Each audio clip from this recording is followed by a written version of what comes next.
গণতন্ত্র আমরা করিও না, বিশ্বাসও করি না। কার বইয়ে বলেন? গণতন্ত্র আবার কার বইয়ে? গণতন্ত্র হারাম, গণতন্ত্র হারাম। ইসলামে গণতন্ত্র নেই, আমরা এটা বিশ্বাস করি না, চর্চাও করি না। কার বইয়ে বলেন? আওয়াজ করে বলেন। এখন আপনারা সবাই সাক্ষ্য দিলেন, হুজুর আমরা গণতন্ত্র করি না, বিশ্বাসও করি না। কার বইয়ে?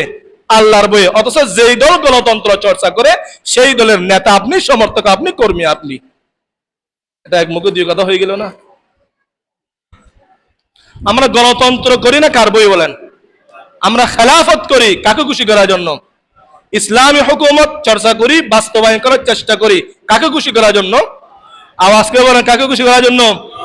এই দুনিয়া আসল জীবন নয়, এরপর একটা জীবন আছে। প্রত্যেকটা মুসলমানকে দাফে দাফে জবাবদিহি করতে হবে।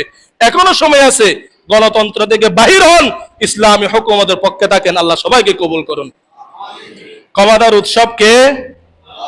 এই কি বলেন? আল্লাহ। আপনাদের সংবিধান বলতেছে ক্ষমতার উৎসব জনগণ।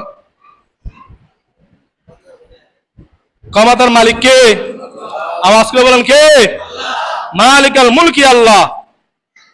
আমরা আল্লাহকে ক্ষমতার মালিক বানি, আল্লাহকে বিশ্বাস করি নির্ভয় এখানে থাকার জন্য, নাকি কিয়ামতে থাকার জন্য?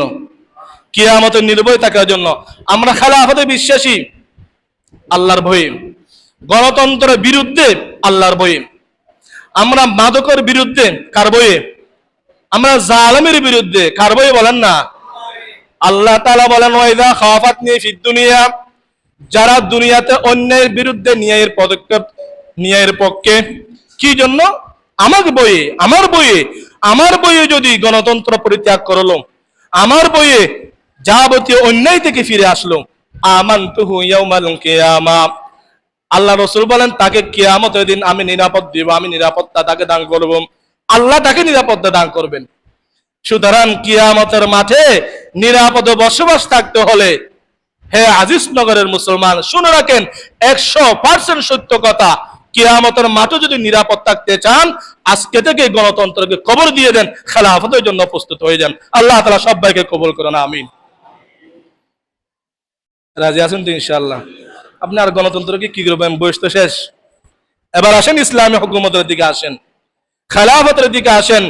আমাদের প্রত্যেককে আল্লাহর আদালতে দাঁড় করাইতে হবে, দাঁড়াইতে হবে, জবাবদিহি করতে হবে। আল্লাহ যদি বলে ইসলামী হুকুমত বাস্তবায়নের জন্য তুমি কোনো ভূমিকা রাখছো কিনা, কি জবাব দিবেন তখন? আপনি যদি বলেন, হুজুর আমি কিয়ামত বিশ্বাস করি না, কবর বিশ্বাস করি না, হাজার বিশ্বাস করি না, আপনার ব্যাপার আমার কোনো মন্তব্য নেই। হ্যাঁ, আপনি যদি দাবি করেন আমি লা ইলাহা ইল্লাল্লাহ বিশ্বাসী, আমি ইসলাম ধর্ম লালন করি, আমি আল্লাহ মানি, কিয়ামত মানি, এটা যদি বলেন, গণতন্ত্র থেকে বাহির হয়ে হুকুমতের দিকে চলে আসেন। আল্লাহ তাআলা আমাদের সবাইকে আল্লাহর ভয়ে দুনিয়াতে জীবন যাপন করার তৌফিক দান করেন, আমিন।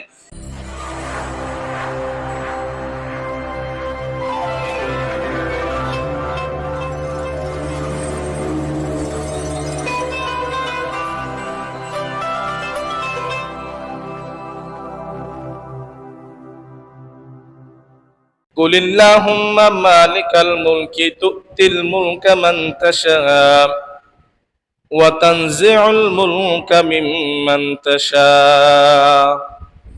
আল্লাহ রাব্বুল আলামিন বলেন, হে নবী, আপনি আপনার উম্মতকে, জনগণকে কথা বলে দেন, ক্ষমতার উৎসব একজন, তিনি কে? আল্লাহ। এই জন্য সংবিধান এরকম হওয়া উচিত, সমস্ত ক্ষমতার মালিক একজন, তিনি কে? এখন আমাদের সংবিধান তো আর ভিন্ন কথা বলে, ক্ষমতার উৎসব কে? জি, আর তো আওয়াজ করে বলেন, আমাকে আটকানো দরকার না, আপনারাও বলবেন ক্ষমতার উৎসব কে? এই দেশের সংবিধান আছে, এটা আপনি জানেন না মনে হয়। ক্ষমতার উৎসব, ক্ষমতার মালিক আমার সংবিধান বলতেছে জনগণ, কিন্তু কোরআন বলতেছে ক্ষমতার মালিক, ক্ষমতার উৎসব একজন, তিনি কে? তা আপনি মুমিন হয়ে যদি মনে করেন ক্ষমতার উৎসব জনগণ, তাহলে আপনার ঈমান কি নির্ভেজাল নাকি শিরিক যুক্ত ঈমান? আপনার ঈমানে শিরিক আছে। কত বুঝাইতে পারি নাই। हम मुसलमान है मगर हम में मुसलमानी नहीं, हम में ईमान है मगर हम मोमिने कामिल नहीं। কি কথা বলা হয়েছে?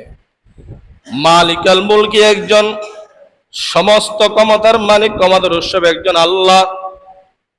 কিন্তু আমি আপনি মনে করি ক্ষমতার উৎস জনগণ, ক্ষমতার উৎস, ক্ষমতার মালিক জনগণ।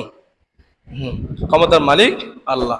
আপনারা তো সবাই চেয়েছিলেন সে যেন ক্ষমতায় না আসে, ঠিকই চলে আসলো। বুঝাইতে পারি না কথা।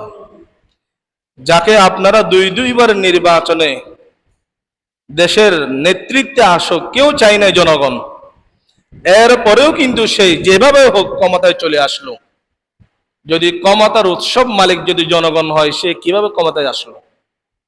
তাহলে বোঝা গেল ক্ষমতার উৎসব মালিক জনগণ নয়, ক্ষমতার মালিক দেওয়াকে, ক্ষমতার মালিক বানায় কে? আল্লাহ।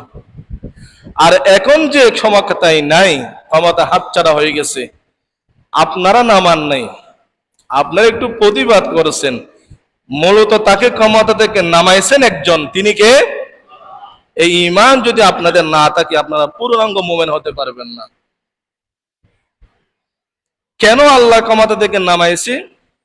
জুলুম, অহংকার, আমিত্ব, বৈষম্য, এই সমস্ত অন্যায়ের কারণে আল্লাহ তাকে ক্ষমতা উচ্যুত করেছে, তার অভ্যুত্থান ঘটাইছে। কারিগর কিন্তু একজনেই, মাঝখানে আপনাদেরকে সামান্য প্রতিবাদ করাইছে। এই জন্য আল্লাহর গুণাবলী সহকারে আল্লাহকে বিশ্বাস করা। আর আল্লাহর গুণ থেকে একটা গুণ হলো মালিকাল মুলকি, সমস্ত ক্ষমতার মালিক একজন, তিনি কে? তুতিল মুলকা মান তাশা, তিনি যাকে ইচ্ছা তখন ক্ষমতার মালিক বানায়। ওয়া তানজিউল মুলকা মিম্মান তাশা, যাকে ইচ্ছা ক্ষমতা থেকে অপমানিত করে, অপদস্থ করে টেনে হিঁচড়ে ফেলে দেয়। যাকে আপনারা প্রধান উপদেষ্টা বানিয়েছেন, আন্দোলনের শুরু থেকে শেষ পর্যন্ত তার কোনো অবদান দেখতেছি না, সে মাঠে ছিল না, কিন্তু এখন সে প্রধান উপদেষ্টা, আল্লাহ তাকে উঠাইছে।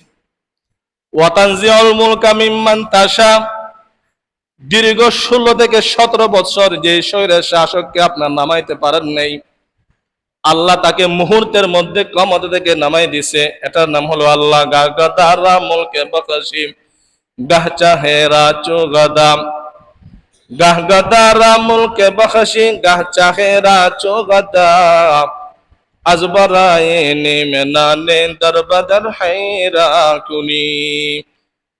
আল্লাহ যাকে ইচ্ছা ক্ষমতায় বসায়, যাকে ইচ্ছা ক্ষমতা থেকে নামাই। তাহলে আজকে থেকে আমাদের ঈমান, আমাদের বিশ্বাস হলো সকল ক্ষমতার মালিক একজন, তিনি কে? এটা ঈমান। এই ঈমান যদি আমাদের মধ্যে থাকে, নির্ভেজাল ঈমান যদি আমরা গ্রহণ করতে পারি, বিশ্বাস করতে পারি, আমরা এখানেও নিরাপদ, চিরস্থায়ী জীবনেও নিরাপদ। আমার কথা নয়, কোরআনের কথা। সূরা আনআম 82 নং আয়াত আল্লাহ বলেন, আল্লাযীনা আমানু ওয়া লাম ইয়ালবিসু ঈমানাহুম বিযুলমিন উলাইকা লাহুমুল আমনু ওয়া হুম মুহতাদুন।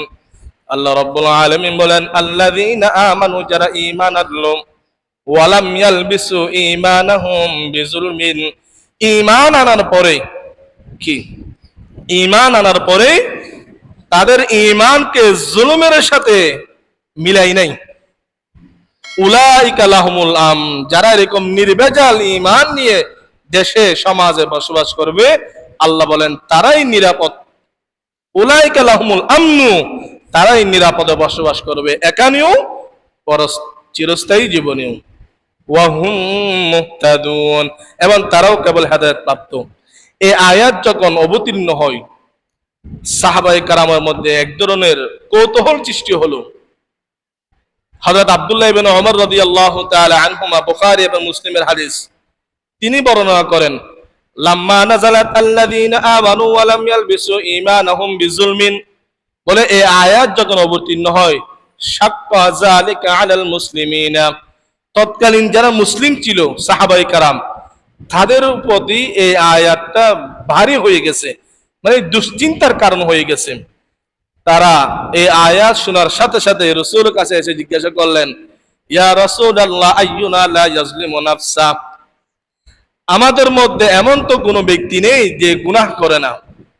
আল্লাহ বলতেছেন ওয়ালাম আল্লাযীনা আমানু ওয়ালাম ইয়ালবিসু ঈমানাহুম বিজুলমিন, যারা গুনাহ করে না আর তারা এই জুলুম থেকে সাহাবায়ে কেরাম মনে করছে গুনাহ।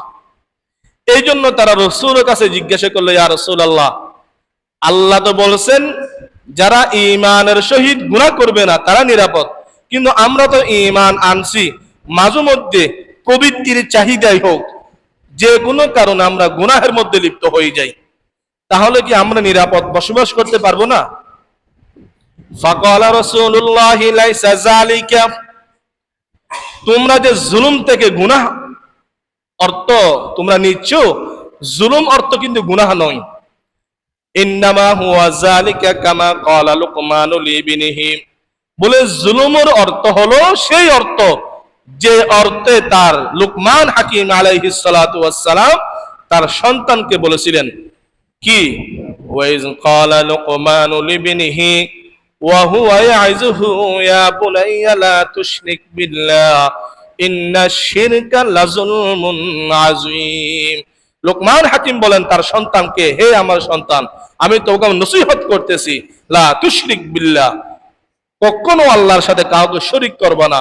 আল্লাহর জাত, আল্লাহর গুণাবলী, আল্লাহ যে সমস্ত গুণান্বিত, এর সাথে পৃথিবীর কাউকে শরীক করবে না।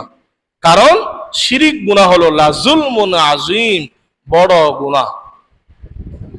এই শিরিক গুনাহ আমরা প্রতিনিয়ত করি, যদিও আমরা বড় শিরিক মূর্তির সামনে গিয়ে মাথা নত করি না, বড় শিরিক মাজারে গিয়ে আমরা সেজদা করি না, এই ধরনের বড় শিরিক যদি আমরা নাও করি, কিছু ছোটখাটো কবিরা শিরিক গুনাহ আমরা করে ফেলি, যেগুলোর কারণে আমাদের ঈমান চলে যায়, আমরা ঈমান হারা হয়ে যাই।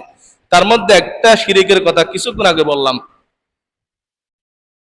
ক্ষমতার মালিক জনগণকে মনে করি, এটা কিন্তু শিরিক কথা। ক্ষমতার মালিক একজন, তিনি হলেন আল্লাহ। রিজিকের মালিক একজন, রাজ্জাক হলো একজন, তিনি কে? যারা বলে আমরাই জনগণকে খাওয়াই, এরা হলো শিরিক যুক্ত কথা। এরকম মনমত যাদের মধ্যে আছে, এই বিশ্বাস যাদের মধ্যে আছে, তারা কখনো মুসলমান মুমিন হতে পারে না। এই জন্য নিরাপদ থাকার জন্য এক নম্বর কথা তাওহীদ বিল্লাহি খালিসা, একত্ববাদ নির্ভেজাল ঈমান আনতে হবে। যে সমস্ত গুণাবল কেবল আল্লাহর সাথে খাস, এগুলোর সাথে পৃথিবীর কোনো মাখলুককে সাদৃশ্য করা যাবে না। এক নম্বর, এই আমলটা যদি আমরা করতে পারি, আমাদের ঈমানকে যদি মজবুত করতে পারি, তাহলে ইনশাআল্লাহ আমরা একালেও নিরাপদে বসবাস করব, পরকালীন জীবনেও নিরাপদে বসবাস করব।